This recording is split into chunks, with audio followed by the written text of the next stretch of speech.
sustainable soil management and enhance soil security. Thank you very much, Mercedes. The floor is yours. Okay. Okay, let me know if you can see in full screen. Yeah. Not yet. Now? Now it's perfect. Okay, so, well, good afternoon. So I will speak a bit about the context of the project Lilas for Soils and its objectives, temporal framework, and put it in context with soil organic carbon monitoring and soil health. Because the project has, it started almost a year ago in September. We are in the early stages of still designing our sampling approach and creating the living labs. So I don't have data still to show, but more I'm going to give some tips of how to design a soil sampling approach. And then if I have time, I would like to give some examples of digital soil mapping as a support tool for not only defining baselines for soil organic carbon in carbon farming projects, but also for soil health monitoring and assessment. Now, especially, I will go straight to that because I think it's also relevant with the future soil monitoring law.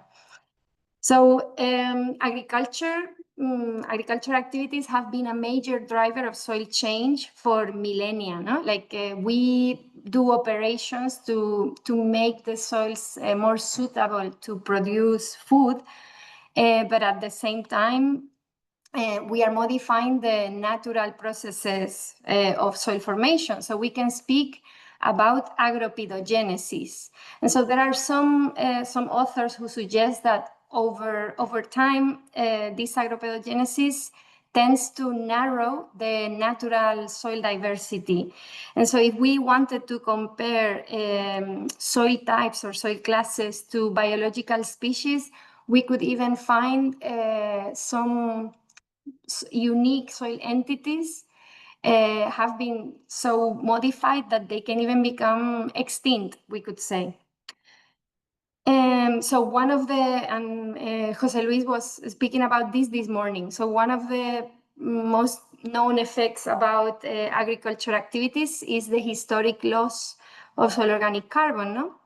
So there are different estimates of how much carbon has been lost, and it can range between 60 to 85 petagrams only for topsoils to 133 petagrams for the top 2 meters of soil.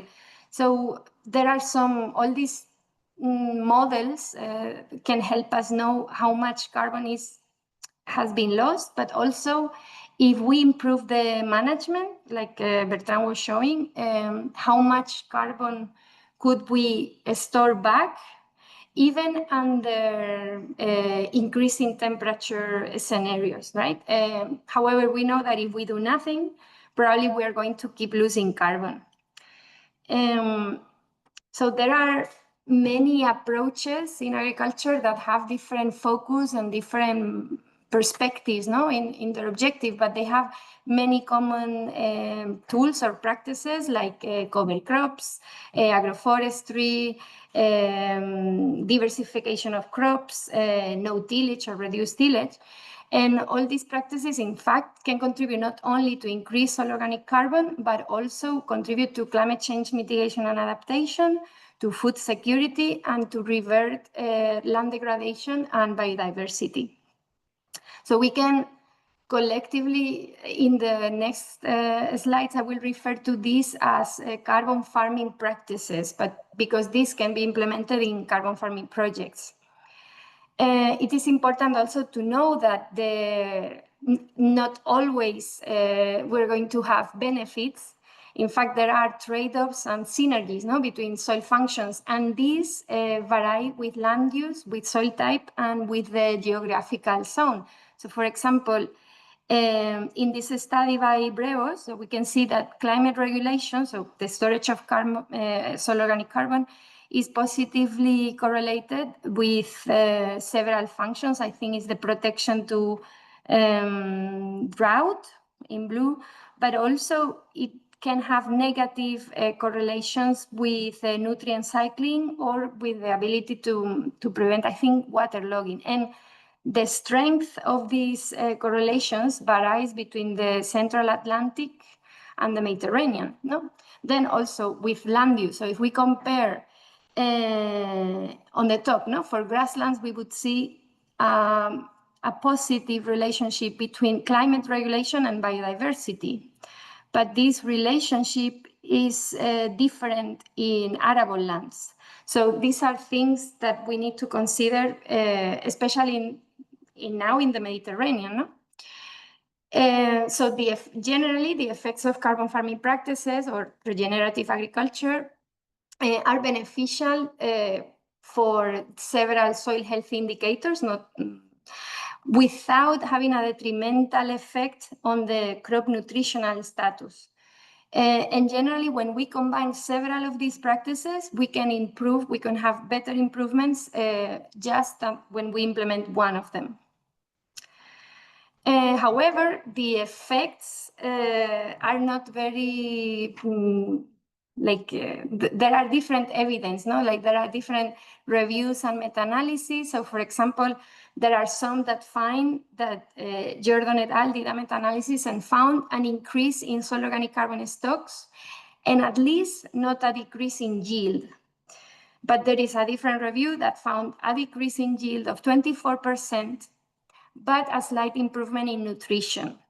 So the objective of different experiments and different studies is to find the practices adapted to the type of crop, to the system, to the climate, to the soil type that will allow us to not have a yield reduction and have all these other positive effects on soil health and carbon storage.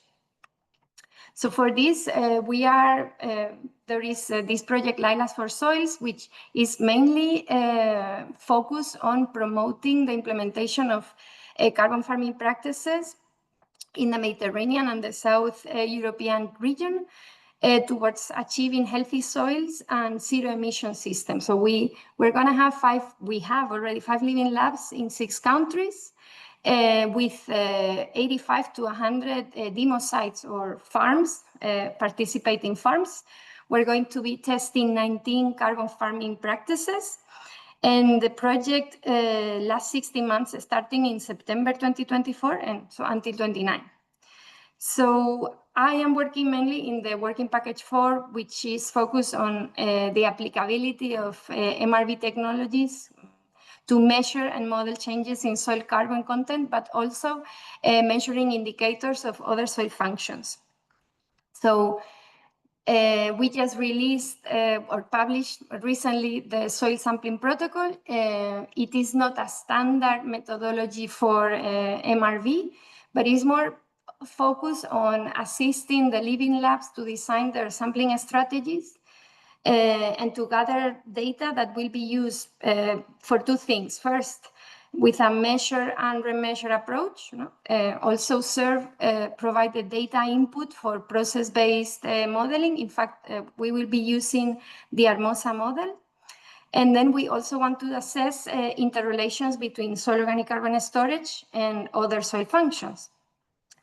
For this, we will be at first, in the baseline year, we will do a first soil sampling campaign, and we are measuring these different soil health indicators, which includes soil organic carbon fraction, the mineral associated and the particulate, soil moisture at field capacity and permanent wilting point, potential mineralizable nitrogen, pH, carbonates, etc. In terms of biodiversity, we'll be addressing with the 16S gene amplicon sequencing the bacterial biodiversity. Then we will start the implementation of carbon farming practices. And for now, it is planned that we will do a first sampling on soil organic carbon stock after 2 years, and then after 3 years, again, measure all the soil health indicators.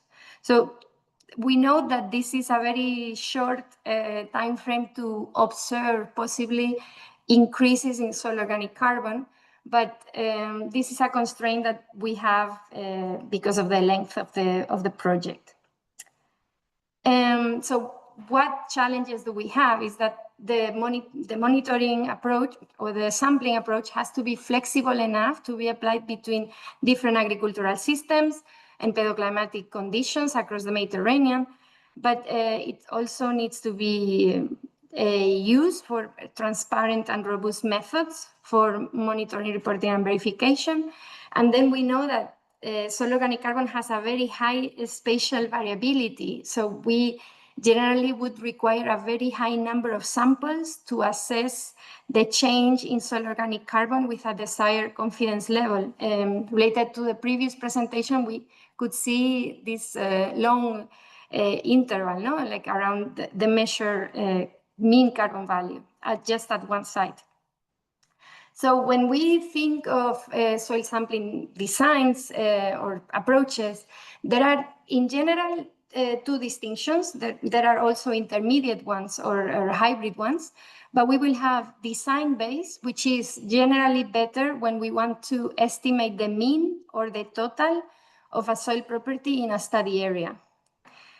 In this case, the random process needed to create the sample comes from probability sampling, from the random selection of the sampling points. And then we have model-based approaches, no? That these are most suitable for mapping. So when we want to create a map of, in this case, soil organic carbon. In this case, the random element is embedded in the statistical model of the spatial variation. So we don't need, that's how we include the randomness. There are a multitude of designs and of approaches for sampling that we can choose from.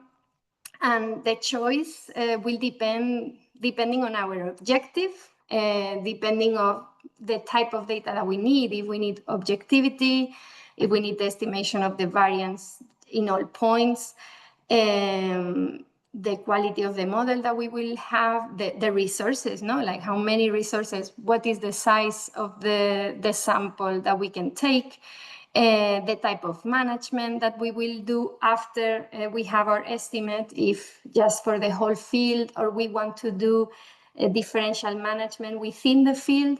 And there are a few papers that in fact can give some insight if you want to learn more about this and how to choose in the literature. So there are also very good online resources for spatial sampling and how to implement this in R, which is the software that I use. And I will share these links, I will share them in the chat after the session. But just to give just a quick overview of some of the most simple and widely known, no? We will have simple random sampling when we just allocate randomly the sampling units across the region.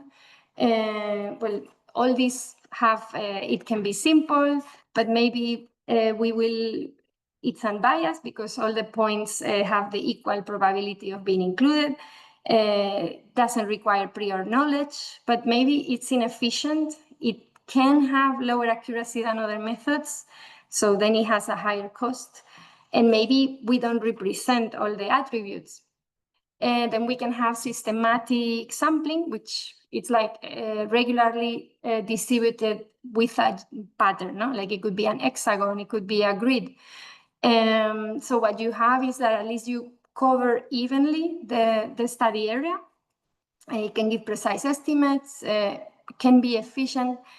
However, the estimates can be biased. You may miss individuals that don't coincide with the interval of the sampling. So you may need to increase this distance, no, between the sampling points. And then we also have one that is very is the stratified random sampling, in which the study area is divided in a strata based on prior information. And then within each of these strata, you assign the sampling points randomly. I think it is worth mentioning that for soil organic carbon auditing, there is one type of stratified random sampling, OSPATs, that uses the predictions of soil organic carbon as well as the prediction uncertainty to distribute, to allocate the total number of samples per strata, as well as the total number.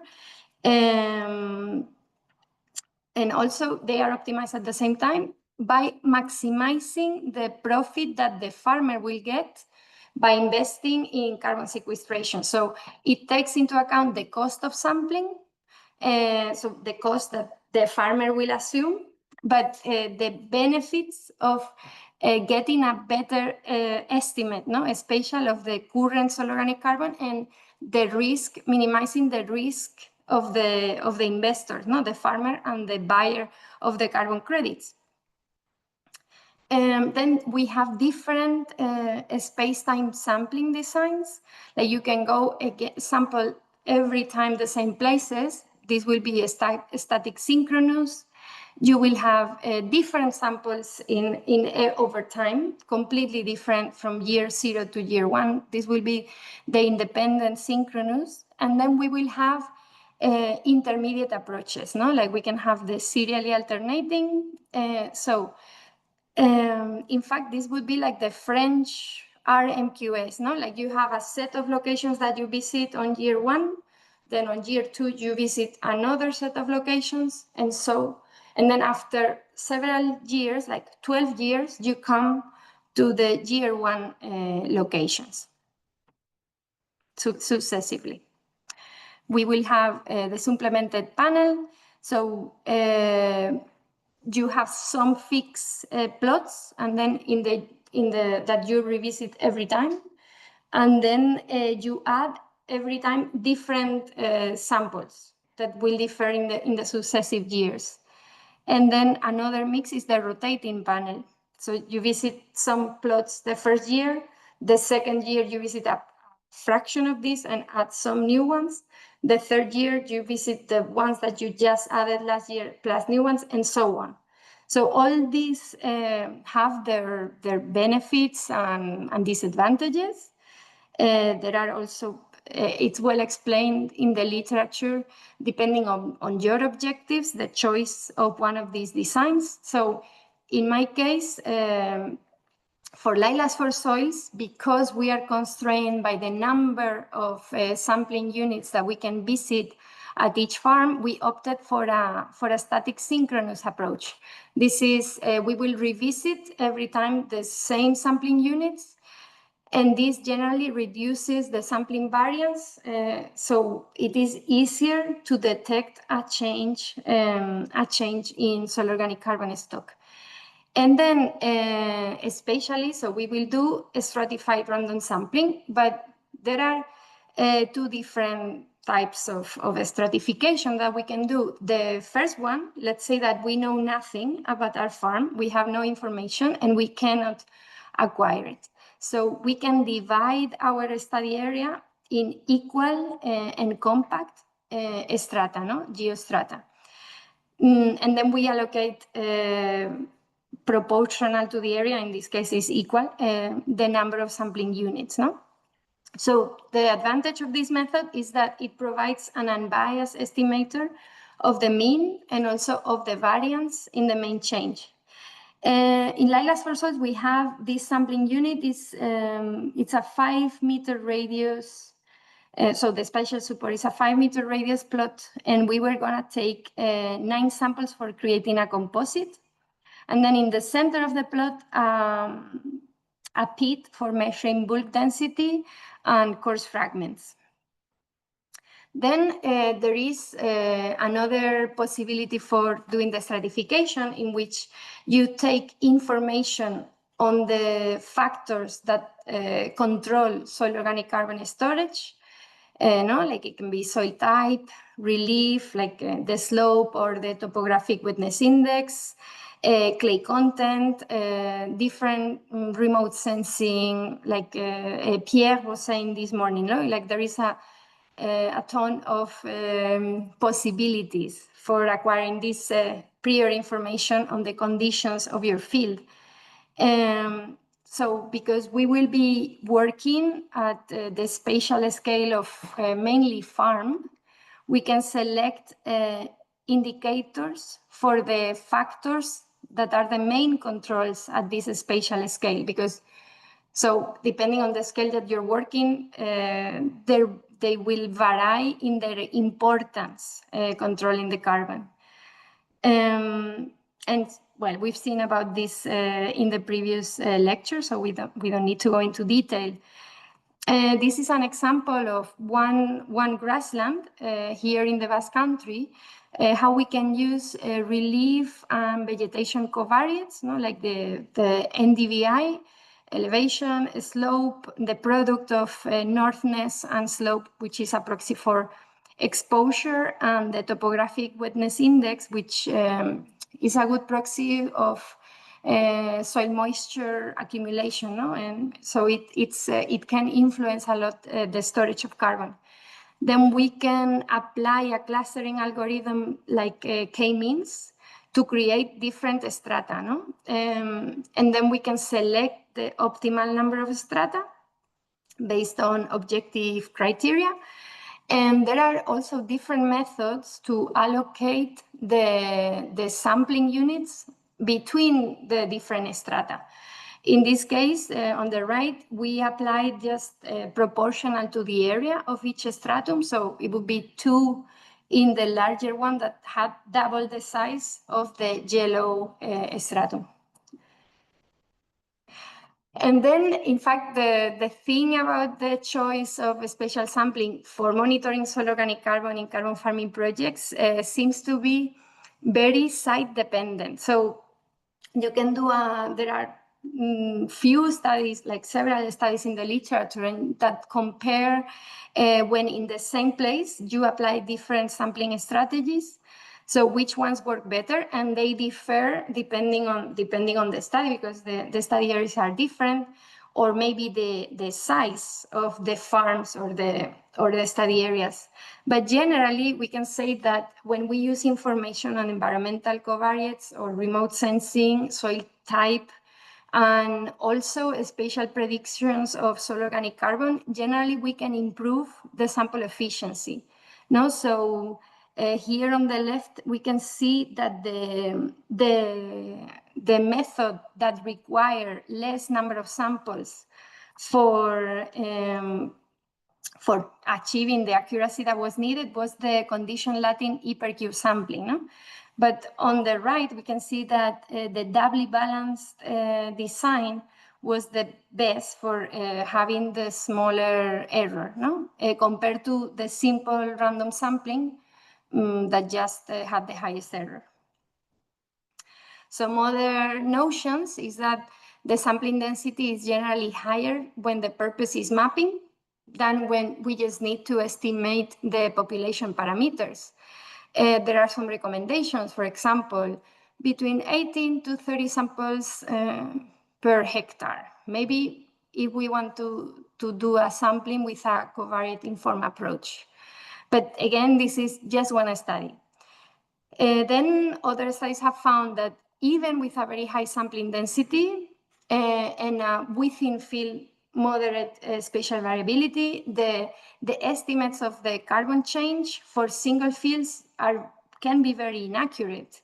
But there are ways of improving this accuracy by grouping together, so putting together several fields of several projects, and this improves the sampling efficiency, no? Like the sampling density decreases as the area of the carbon farming increases. So this benefits larger projects or projects that group together farms or fields from different farmers.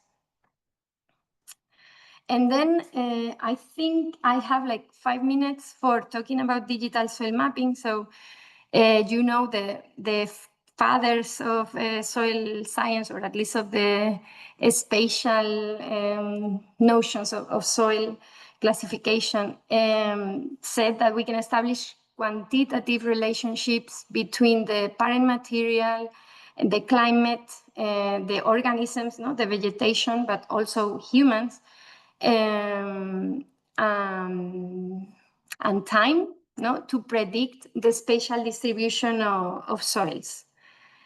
And this, like we saw before, this was further extended to say that these quantitative relationships can also incorporate information of other soil properties and the geographic position, the Scorpan model.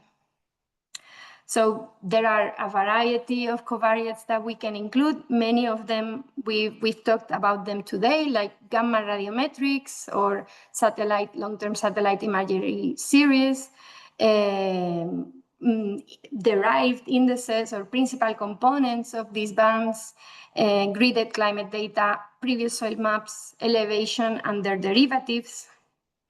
And we can use these products to inform the farmer, to make decision maker easier, but by making decisions on the management at a finer resolution than the field, they can do, well, they can apply the amendments or whichever operations they need with precision within the space, and improve also the profit, we can also assess especially what is the annual rate of return of these operations. So it's a great tool for precision agriculture. And then, in fact, it's important to incorporate, we can combine several of these to improve the predictions at farm scale. And it's important to have information on the soil management practices before we combine satellite imagery. Finally, I'm going to go to this. So how can we use digital soil mapping to support the soil monitoring law? Like we can create the soil monitoring units with different approaches. They have some things in common, and is that they need to consider, so they need to produce homogeneous units in terms of soil type, climate, and preferably topography. So in the right, we have some units that were applied across several countries in Europe from the soilscape concept. So they did a type of clustering, constrained hierarchical clustering, very interesting, with information on soil type, climate, topography, and land cover. So we can see some units for Spain, and I think for Hungary. And we have another possible approach, that is using the pedogenome concept, in which we use proxies of the soil forming factors for a reference in time. And we can, again, apply clustering to create the units that we can see on the top in the center, like the many colors.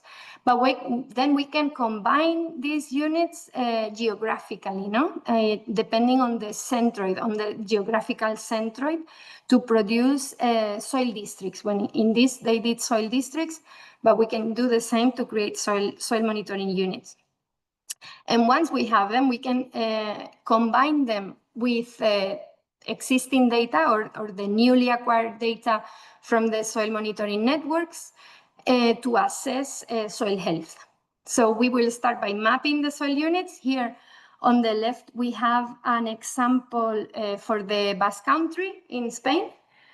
Then we need to define thresholds specific. Well, I propose to define thresholds specific for each pedoclimatic context. So member states are going to have to define thresholds for the soil health indicators, and they can do it.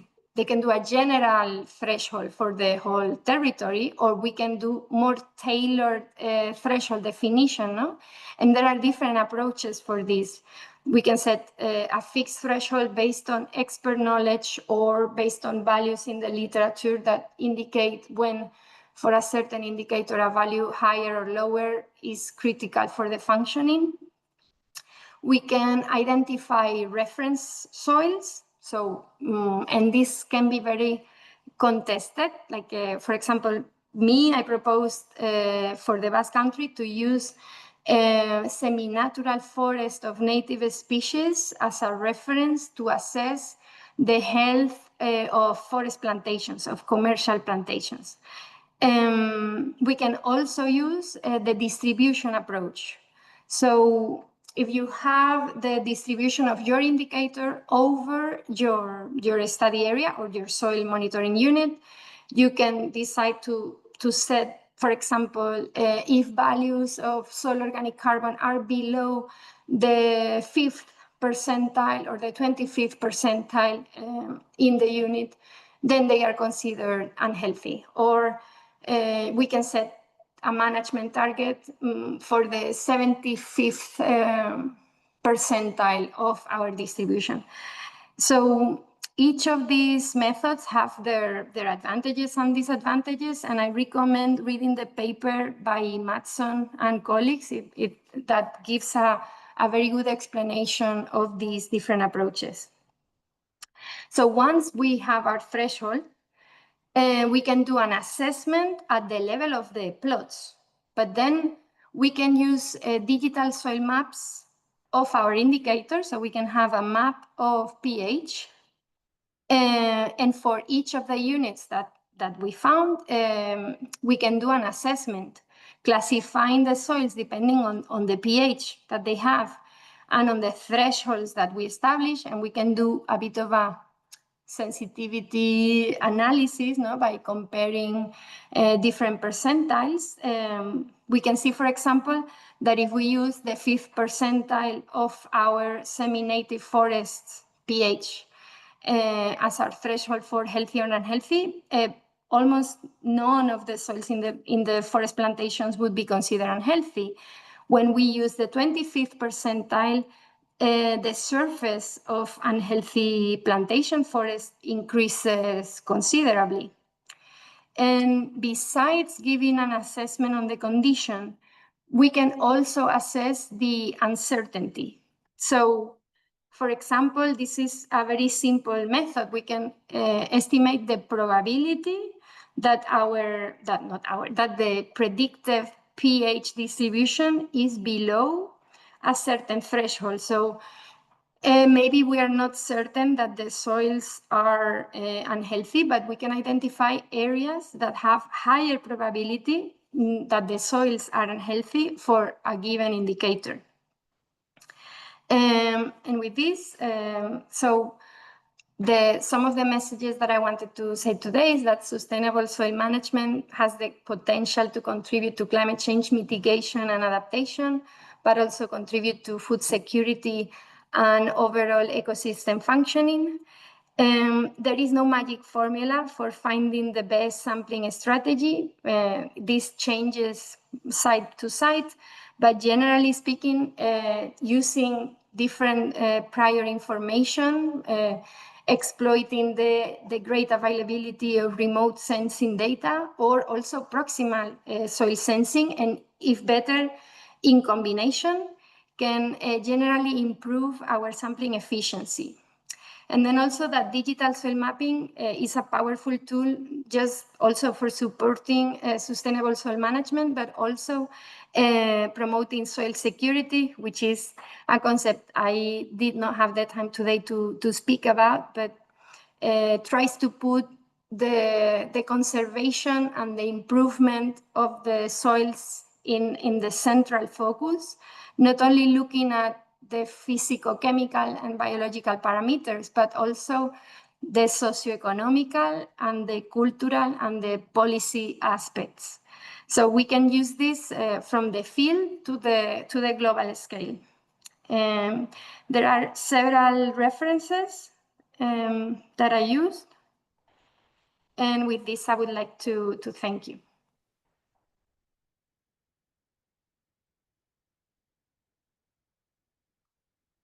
Thank you very much for your presentation, Mercedes. It was very, very interesting and very clear, your message.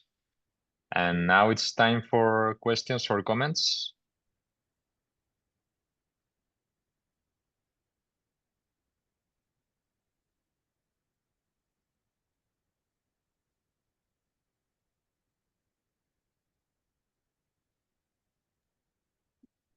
Well, I guess it was